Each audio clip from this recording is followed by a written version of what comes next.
Sesosok pria ditemukan mengambang di kawasan perairan Pantai Sanur Biaung, Denpasar Timur Sabtu 6 Agustus.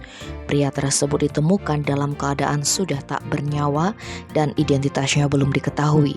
Kasihumas Polresta Denpasar Ibtu Ketut Sukadi menjelaskan, peristiwa ini pertama kali diketahui oleh warga bernama Ketut Aryawan. Saat itu sekitar pukul 8.30, saksi sedang mengantar wisatawan untuk melakukan wisata laut.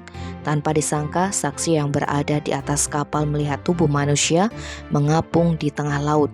Pria asal Jalan Hang Tuah Sanur KJ ini pun mendekati.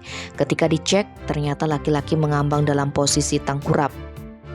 Atas temuan ini, Aryawan langsung menghubungi temannya di darat untuk menyampaikan kepada personel Satpol Airut Polresta Denpasar dan Balawista Sanur. Petugas Balawista Sanur bernama Nyoman Sugiartane dan Ikadek Darmuyase, begitu juga pihak Pol Airut bergegas menuju tempat kejadian perkara. Jenazah korban dimasukkan ke kantong dan dirapatkan ke tepi pantai Matahari Terbit Sanur. Jenazah korban dimasukkan ke kantong dan dirapatkan ke tepi pantai Matahari Terbit Sanur. Dari hasil pemeriksaan, tidak ditemukan luka-luka di tubuh pria berusia sekitar 35 tahun tersebut.